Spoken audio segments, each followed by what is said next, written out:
Wa qala ba'duhum, dan telah berkata, wa qala lan wis ngendika sapa ba'duhum, mau gaya santri apa gaya umum. Wa qala lan wis ngendika sapa ba'duhum, sekaline para ulama, at-tauhidu utawi tauhid iku yujibu majibakan apa tauhid al-imana ing atase anakne iman. Tauhid itu kata para ulama mewajibkan adanya iman, harus ada iman. Orang yang mengatakan bertauhid maka dia harus beriman. Maka kalau bahasa orang sekarang, anak-anak muda Gen Z, bullshit kalau ada orang mengatakan tauhid tapi tidak beriman. Harus beriman, bertauhid itu. Wa qala ba'dhum, kata para ulama, at-tauhidu yujibul imana, adapun tauhid itu yujibu mewajibkan al-imana atas keimanan. Artinya orang kalau mengaku bertauhid dia harus punya keimanan, harus beriman. Faman la imana lahu la tauhid lahu. Faman maka utawi sopone wong iku la imana lahu, kang ora nono iman iku maujud ing atase ikulah man, iku la tauhid lahu, ora nono tauhid iku maujud ing atase ikulah man. Siapa yang tidak punya iman maka dia tidak bertauhid hakikatnya. Jangan ngaku-ngaku bertauhid karena ternyata imannya lemah. Kan sekarang orang bertauhid itu hanya simbol dengan cara curug kaluhur kieu namun dipoto seolah-olah bertauhid, tapi kelakuan memberontak ya, atau kelakuan mengambil hak orang lain atau menipu. Gak bisa mengatakan tauhid tapi tanpa iman. Iman dulu. Wal imanu yujibu syari'ata, lan utawi iman iku majibakan apa ikulah iman asyari'ata ing syariat, dan iman itu mewajibkan adanya syariat. Orang kalau ngaku beriman ya harus bersyariat, mengamalkan syariat. Jadi siapa orang yang beriman tapi tidak bersyariat maka berarti dia tidak beriman, lemah imannya, batal. Ngaku beriman tapi tidak mengamalkan syariat, kita nih bertauhid kepada Allah, nggak perlu sholat kita, yang penting eling kepada Allah. Yang nggak sholat nggak eling berarti. Waktunya puasa, oh kita mah nggak puasa seperti kalian katanya, ya kita mah boleh ngudud katanya gitu kan, boleh makan. Yang penting kita nih puasa nafsu katanya. Itu nggak puasa nafsunya. Kata Gusti Allah jangan makan, jangan minum, jangan ngudud gitu kan, tetap saja nafsunya ngelawan, ngeberontak kepada Allah, apalagi kepada pemerintah yang sah di negeri kita Indonesia. Betul, ke Gusti Allah aja ngelawan. Banyak orang yang sok-sok beragama tapi ternyata nggak bener, syariat ditinggalkan. Faman la syari'ata lahu la imana lahu wa la tauhid lahu, dan siapa yang tidak bersyariat maka sesungguhnya tidak ada iman dan tauhid pada dirinya. Bohong dia ngaku beriman, ngaku bertauhid, Indonesia bertauhid, Indonesia beriman, tapi nggak pakai syariatnya. Atau termasuk orang-orang yang justru menyalah-nyalahkan syariat. Syariat yang benar dibid'ah-bid'ahkan. Membacakan Al-Quran untuk ahli kubur, menghadiahkan bacaan Quran untuk mayit dianggap tidak sampai, sedangkan ini ada keterangannya. Bahkan di dalam kitab Ar-Ruh karya Syekh Ibnul Qayyim Al-Jauziyah, murid Ibnu Taimiyah, mereka adalah ulama kebanggaan orang yang Wahabi. Itu Wahabi yang selalu menyalah-nyalahkan amaliyah kita, padahal di kitab ulamanya ada. Tapi kenapa kok mereka mengingkarinya? Aneh kan, di kitab ulamanya ada tapi mereka mengingkari. Wasyari'atu tujibul adaba, dan adapun syariat itu tujibul adaba, mengharuskan adanya adab.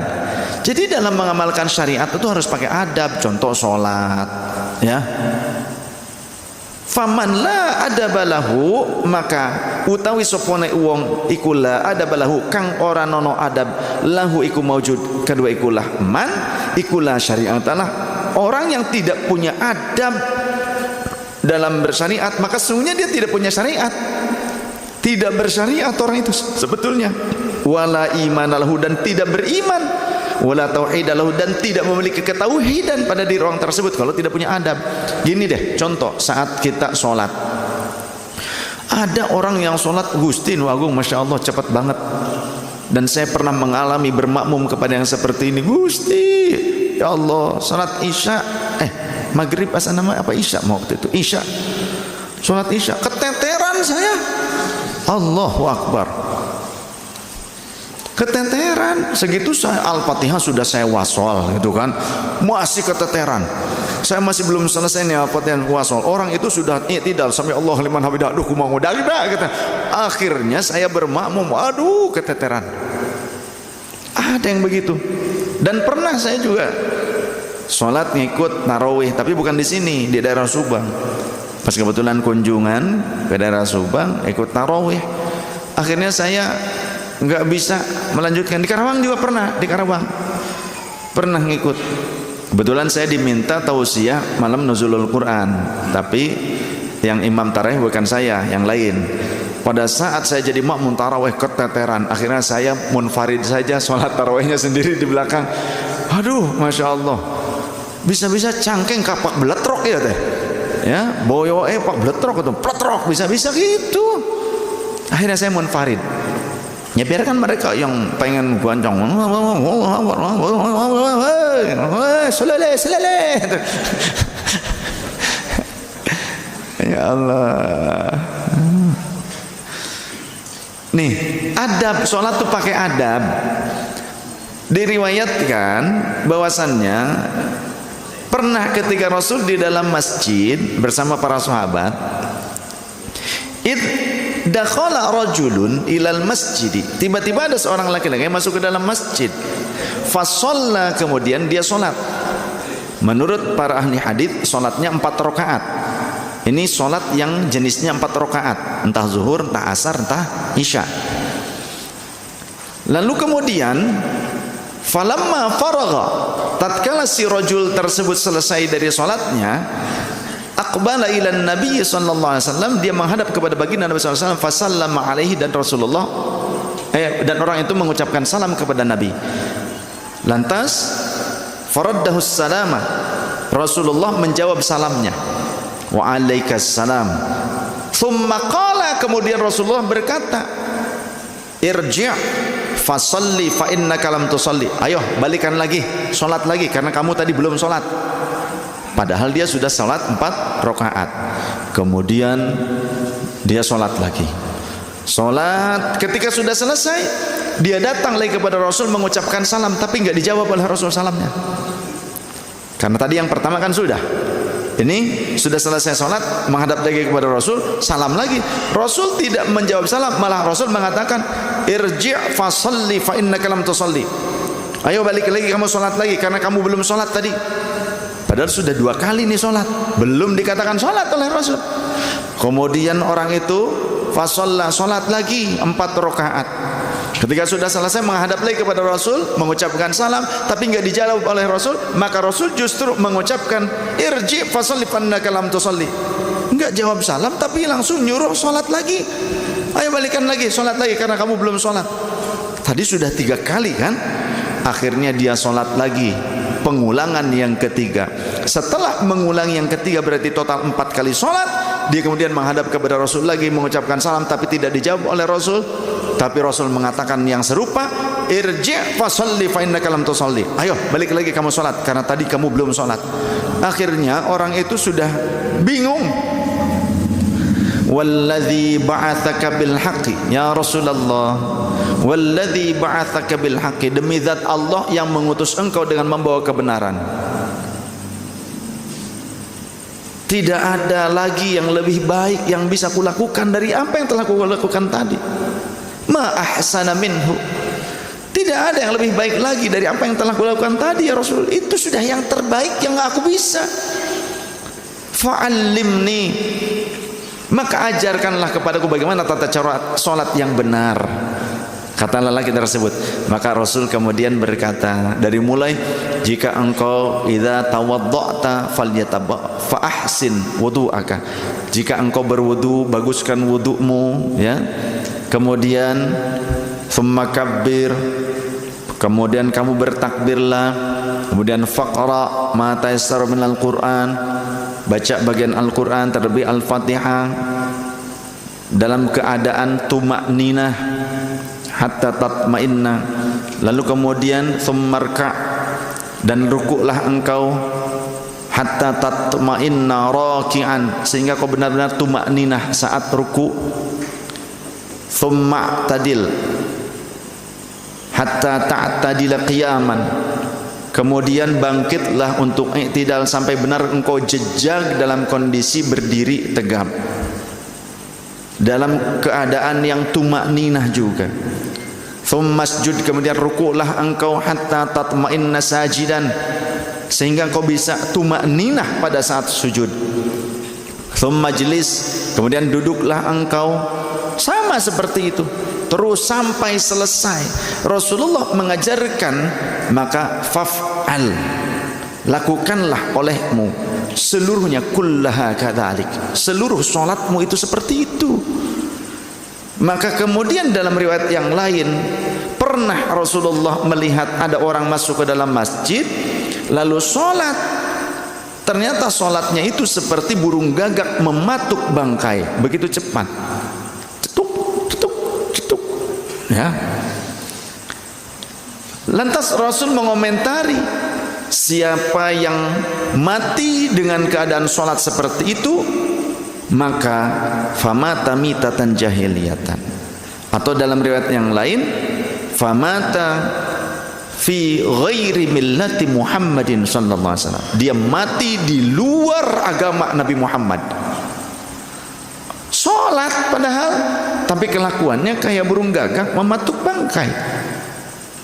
Maka kalau mati, matinya di luar agama Nabi Muhammad orang yang seperti itu. Karena yang dimaksud terlebih adalah sholat fardunya. Kalau kualitas sholat fardunya begitu, waduh, saya juga pernah bermakmum, ya, di Depok kejadiannya. Allahu Akbar. Oh, keteteran benar, masya Allah. Semua jamaah waktu itu kan rombongan beberapa mobil, yang akhirnya keteteran. Ya dikodok lagi sama saya akhirnya sholat itu. Ya wallahu a'lam, urusan dia dengan Tuhannya. Yang jelas kita sudah ngaji, tahu aturannya, nya pakai. Karena kita ini menghadap Allah sholat itu, betul tidak? Sekarang gini deh, kita ngadep ke gubernur atau ke presiden, ke Pak Prabowo, jangan kagok ya, kita ke Pak Prabowo. Tapi kita kemudian sikapnya gurung gusuh di hadapan Pak Prabowo gitu kan, kursi tarik set gitu, duduk set, kemudian bangkit set gitu kan, minum cok kolok depan Pak Prabowo. Nah, diajak makan, kemudian ada kue dimakan nih, cok cok cok gitu. Kira-kira gimana? Diusir sama pas pampres, jelema gelo dibawa ke istana negara jangan gitu, gitu kan? Nah kalau yang ngusirnya Gusti Allah gimana? Kalau ada orang mengatakan itu makom syariat, lah Rasulullah makomnya apa? Syariat kita nih, syariat Islam dari siapa kalau bukan dari Nabi Muhammad SAW, betul? Kalau kita tidak ittiba kepada Nabi Muhammad, mau ngikutin siapa? Makanya jangan orang gila yang diikutin, Nabi Muhammad yang diikuti. Betul? Setuju tidak? Syariat ini dari Nabi Muhammad, yang diikuti ya Nabi Muhammad melalui jalur periwayatan dari perawi-perawi yang terpercaya. Kalau perawinya tidak dipercaya, apalagi tukang bohong, masa diikuti? Ya, kita masa berguru kepada yang seperti itu, termasuk kepada Wahabi yang suka bohong. Hadisnya ada, dalilnya ada, perilaku ulama salafnya ada, dia katakan tidak ada. Maka orang yang ikutin Wahabi, mohon maaf, punten-punten, gak punya akal sehat. Karena apa? Sudah jelas keterangannya ada, diamalkan oleh para salafus soleh. Kata Wahabi tidak dilakukan oleh salafus soleh, pendusta. Kita yang ikuti orang-orang Wahabi, berarti kita ini adalah korban ditipu. Masa mau terus-terusan udah tahu ditipu? Ya nggak apa-apa, ditipu terus nggak apa-apa. Saya malu untuk sadar begitu. Kita ajak supaya sadar, jangan ditipu, nggak apa-apa lah. Saya sudah kadung ditipu, ditipulah terus nggak apa-apa, kata orang Wahabi gitu kan. Oleh ustadz-ustadznya ditipu terus. Jadi bersyariat itu harus pakai adab. Sama dengan baca Quran nih, ngaji. Yang biasa baca Quran, kalau kita megang mushaf Al-Quran, jangan sampai disimpan di kaki. Kita sih bersila pakai kain sarung, tapi Quran disimpan di kaki, haram, dosa. Itu enggak pakai adab. Kemudian bawa Quran pada saat kita jalan, Quran kayak bawa tas kresek sampah, biasa aja begini, ya, melenggang biasa, bawa Quran. Itu tidak punya adab. Jadi yang kemudian nyimpen Quran di lantai, itu nggak beradab. Jangankan gitu, ada Quran kalamullah, kemudian handphone disimpan di atas Quran. Aduh, itu nggak beradab. Nggak beradab itu. Quran itu harus lebih dimuliakan dibandingkan ponsel kita. Ya. Jadi orang bersyariat, ngaku juga beriman dan bertauhid tapi tidak punya adab, sesungguhnya la syari'atalah wala imanalah wala tauhidalah. Sesungguhnya dia tidak bersyariat sebetulnya. Dia juga tidak beriman, dia juga tidak bertauhid. Bohong pengakuannya. Fahadza kulluha nususun sharihatun. Dan adapun semua ini, keterangan ini, ketentuan ini, itu sharihatun, sudah jelas keterangannya di dalam Al-Quran dan Sunnah Nabi Sallallahu Alaihi Wasallam serta athar para sahabat. Wa aqwalun muayyadatun binuril ilhami, dan merupakan qaul-qaul atau ucapan atau ungkapan-ungkapan yang dikuatkan dengan nur ilham dari Allah Subhanahu wa taala, dengan cahaya petunjuk Allah. Mufassihatun bi'uluwi makanatil adabi, yang menerangkan atas luhurnya kedudukan budi pekerti. Di dalam Al-Quran bahkan sampai dikatakan bahwa Rasulullah SAW disebutkan wa innaka la'ala khuluqin azim, dan sungguhnya engkau memiliki akhlak yang sangat agung wahai Nabi Muhammad. Musarrihatun bi anna jami'al a'malid diniyati, yang menjelaskan atas sesungguhnya seluruh amal-amal agama, amal-amal yang berupa agama, nilai yang bernilai agama amal tersebut, qalbiyatan kanat au badaniyatan au fi'liyatan, entah itu berupa amal badaniyah. Amal badaniyah itu sholat, ya, puasa, itu amal badaniyah. Kemudian pergi ke masjid, amal badaniyah. Menolong orang lain, amal badaniyah. Bekerja untuk mencari nafkah yang halal, itu juga ibadah. Jadi yang overtime niatkan itu adalah tambahan ibadah. Ya. Talabud duit faridatun ala kulli muslimin, fa amma overtime sunnatun muakkadatun liman istata'a ilaihi sabila. Amin. Jadi ya benar, ibadah bahkan bisa menghapuskan dosa yang tidak bisa dihapuskan dosa itu oleh sholat. Inna minadz dzunubi dzunuban, kata Rasul, sesungguhnya di antara berbagai dosa ada beberapa dosa la yukaffiruhas salatu walas shaumu walal hajju. Ada dosa yang tidak bisa dihapuskan oleh salat, puasa, haji. Illal humum fi talabil ma'isyati, kecuali bisa dihapuskan oleh susah payahnya, jerih payahnya mencari penghidupan yang halal. Kerja, yuk kerja. Ojo males, jangan males, kerja. Apa maning wong lanang kudu kerja. Nah, ya. Orang yang bekerja, panjenengan mau kerja, mau sip siang, sip malam, sip banget deh juga nggak apa-apa. Ya. Niatkan pada saat mau berangkat, bismillahirrahmanirrahim, niat aku berjuang mencari nafkah yang halal karena Allah Ta'ala. Ya Allah, jadikan langkahku menjadi penghapus dosa. Itu bisa terjadi kalau niatnya benar. Thalabul ilmi juga kalau niatnya nggak benar mah nggak akan diberikan rahmat, nggak diridhoi oleh Allah. Man talabal ilma liyujaziya bihil ulama aw liyumariya bihis sufaha. Siapa yang thalabul ilmi tapi tujuannya untuk melampaui para ulama supaya lebih hebat dibandingkan para ulama yang lain, ingin melampaui para ulama yang lain, ingin mengungguli para ulama yang lain, tujuannya begitu. Atau untuk minteri orang-orang bodoh, orang awam dipinteri oleh dia, atau untuk menundukkan pandangan orang lain kepada dia, artinya supaya hanya dapat followers kah, atau supaya dia itu menjadi orang yang populer kah, hanya untuk popularitas, maka adkhalahullahu nar. Kalau tujuan thalabul ilminya seperti itu, apalagi cuma dompleng apa namanya, pansos, panjat, gua mah cuma pansos aja ngajinya ya, supaya dianggap dekat.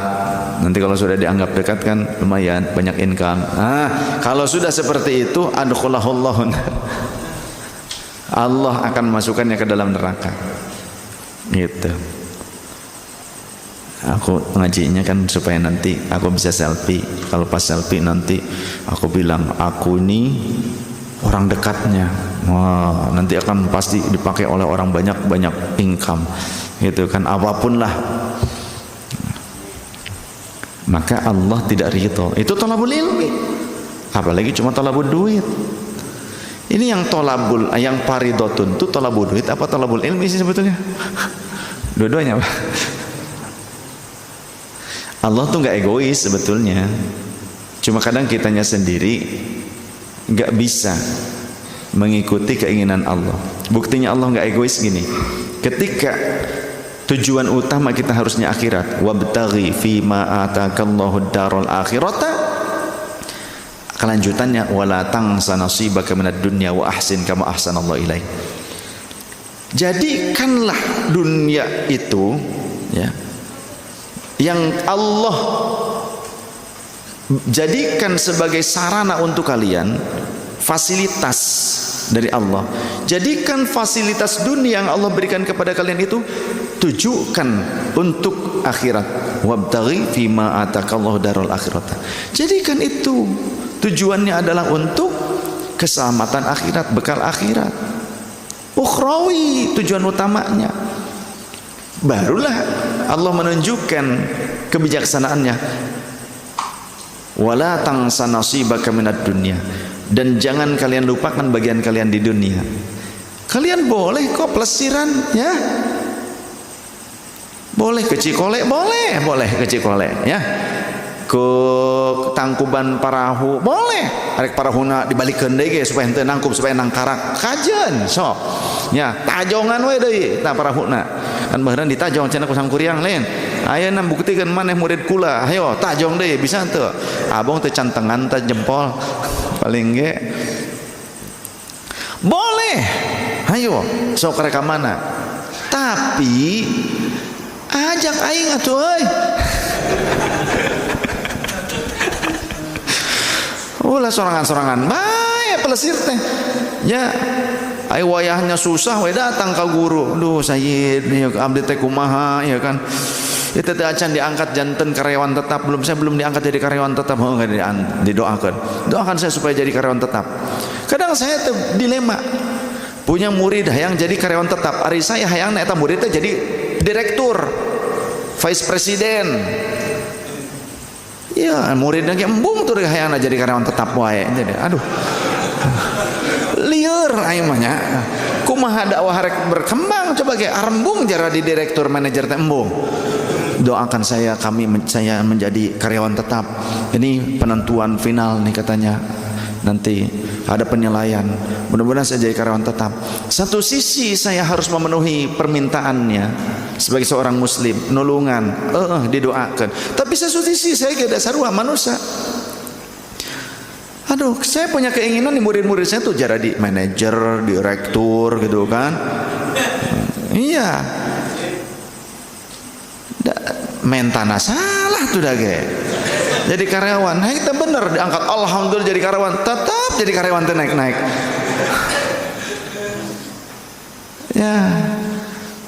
Ya Allah. Coba kan alun jara di direktur manajer mah dakwah juga kan bisa disupport dengan baik. Mantap gitu.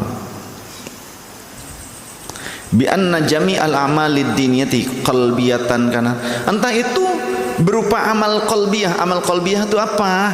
Amal qalbiyah itu zon, persangkaan kepada Allah. Kita harus punya adab, jangan suuzon kepada Allah.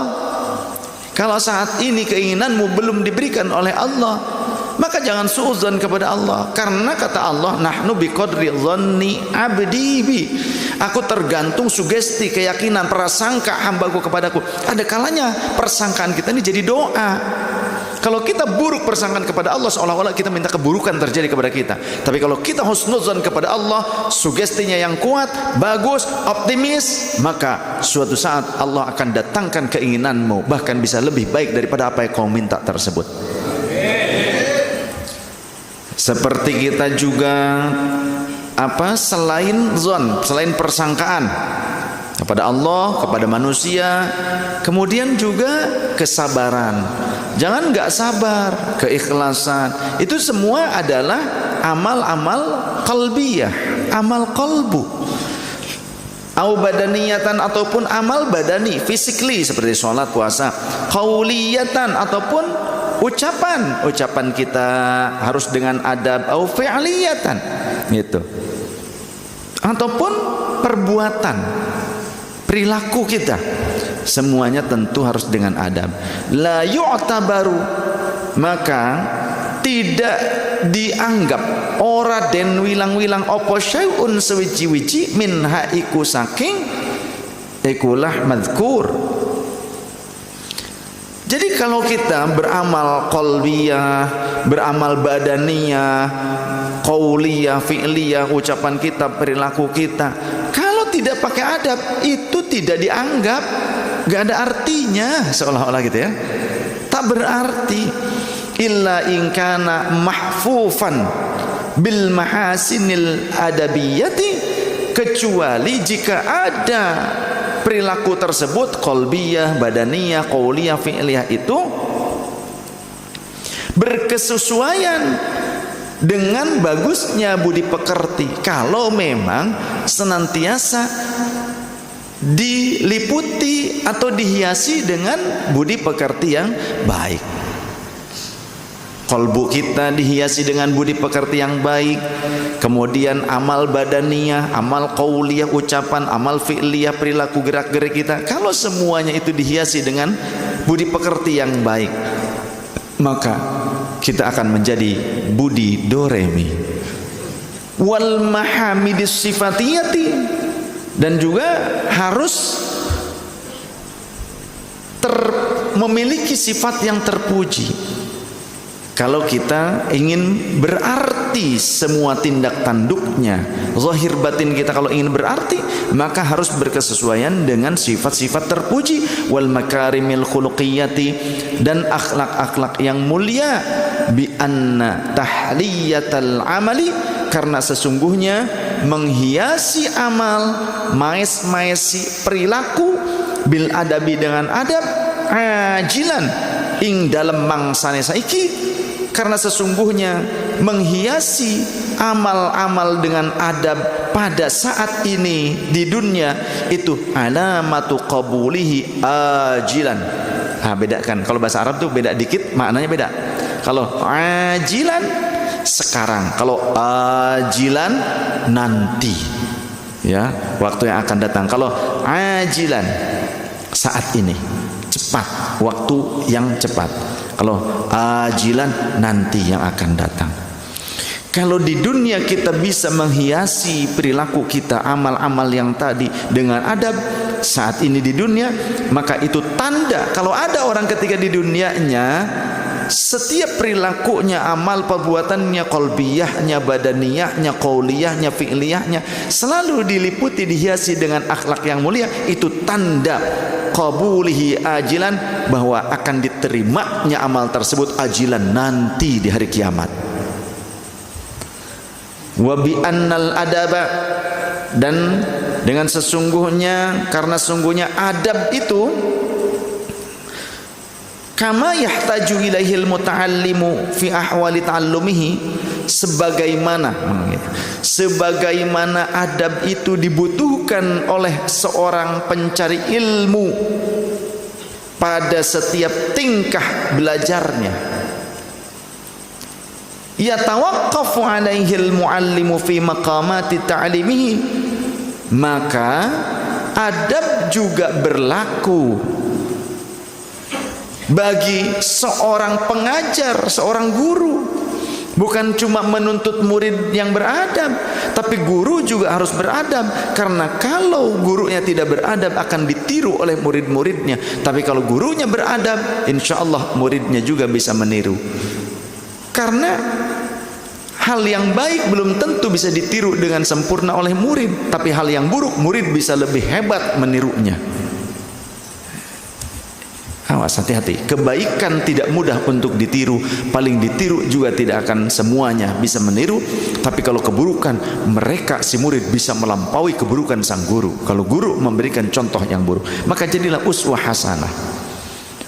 Ketika murid atau seorang pelajar butuh adab dalam semua tingkah lakunya, maka guru pun sama, harus punya adab sebagai guru.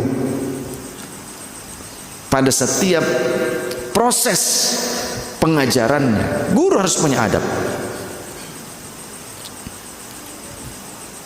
Sedikit lagi ya. Walamma balagot rutbatul adabi ila hadhil martabati, dan tatkala sampai walamma balagot lan samangsane nalikane tumeka apa rutbatul adabi duwure tingkatan adab ila hadhil martabati tumuka maring ikilah martabat, dan tatkala sampainya ketinggian adab itu pada martabat yang seperti ini, pada martabat yang mulia, wa kanat madariku mufassalatihi khafiyatan,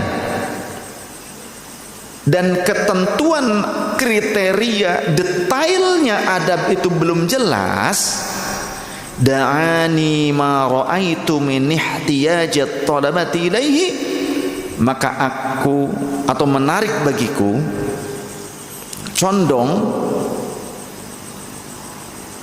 atas hal yang aku memandang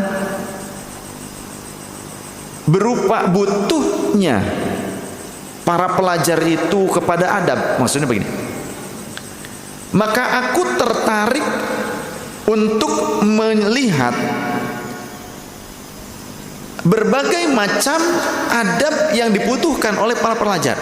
Kata Mbah Hasyim Asy'ari ini, tatkala adab itu derajatnya sampai sedemikian mulianya, akan tetapi ketentuan-ketentuan kriteria detailnya adab itu belum jelas, maka aku tertarik untuk meneliti adab-adab apa saja yang dibutuhkan oleh para pencari ilmu. Wa usri takrori tauqifihim alaihi, dan aku tertarik untuk menggali, gitu loh, menggali da'ani ma ra'aitu, maksudnya aku tertarik untuk menggali, gitu, melihat, menggali, maksudnya menggali keterangan tentang susahnya angele takrori tauqifihim alaihi, tentang susahnya mengulang-ulang atau membolak-balikkan pelajar atau para pencari ilmu itu untuk menuju kepada adab. Susahnya membolak-balikan para pelajar itu supaya kembali kepada adab itu perlu digali. Kesulitan untuk bisa mengarahkan para pencari Tuhan, para pencari jalan Tuhan itu untuk kembali kepada adab harus digali apa metodenya yang tepat, karena tidak mudah,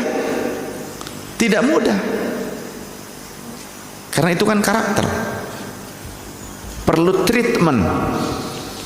Ila jami'i hadhir risalati menuju seluruh risalah ini. Tadhkiratan, risalah artinya ini kitab yang tipis ini, yang ringkas ini. Perlu dalam kitab yang ringkas ini harus dipaparkan yang lebih spesifik gitu loh. Treatment untuk memberikan pendidikan adab kepada orang yang mencari jalan Tuhan. Karena orang yang mengaji itu mereka sedang mencari jalan Tuhan, jalan menuju keridhaan Allah. Dari mana? Hadits Rasul. Kata Rasulullah, "Man salaka tariqan yaltamisu fihi ilman sahhalallahu lahu tariqan ila jannah." Siapa yang melakukan perjalanan menuju tempat menggali ilmu, maka Allah akan mudahkan jalan yang menuju surga. Kemudian kata Rasul, "May yuridillahu bihi khairan yufaqihu fid din." Siapa yang dikehendaki oleh Allah untuk menjadi hamba Allah yang baik, maka Allah akan memahamkan dia dalam agama. Dan tidak mungkin seorang paham agama kecuali dengan cara belajar. Al ilmu bit ta'allum, kata Rasul, ilmu itu harus dengan cara proses belajar mengajar. Maka orang yang datang ke pengajian hakikatnya orang yang sedang ditunjuk, dipilih oleh Allah menjadi hamba yang baik. Anda semua yang hadir pada saat ini adalah hamba-hamba pilihan yang akan dijadikan oleh Allah menjadi hamba yang terbaik. Dan Anda yang datang ke majelis ilmu, ya, bukan hanya ke sini kemudian ke majelis setiap malam Jumat contohnya, atau setiap malam Rabu, yang akhwatnya juga hari Selasa sorenya, maka Anda sebetulnya sedang didorong, diberjalankan oleh Allah, dituntun, dibimbing oleh Allah menuju jalan-jalan surgawi dengan mudah nanti. Semoga istiqomah, amin. Dan kata Mbah Hasyim Asy'ari, perlu saya uraikan di sini penjabarannya. Tadhkiratan li nafsi sebagai bentuk pangeling-eling kanggo diri pribados saur anjeunna teh kitu. Walil qasirina, dan juga untuk orang yang kadue wong kang cendek angan-angan, maksudnya untuk orang yang wawasannya dangkal. Min abna'i jinsi, dari anak-anak sejenisku, maksudnya adalah bagi manusia. Jenis manusia kan Mbah Hasyim Asy'ari teh. Wasammaituha, dan aku menamakan risalah ini dengan nama Adabul Alim wal Muta'allim. Nafa'allahu biha, semoga Allah memberikan manfaat dengan risalah ini fil hayati, dalam kehidupan di dunia ini, wa ba'dal mamati, dan kehidupan setelah kematian. Innahu waliyul hasanat, sungguhnya Allah lah yang memberikan pertolongan atas segala macam kebaikan-kebaikan. Wallahu a'lam bishawab.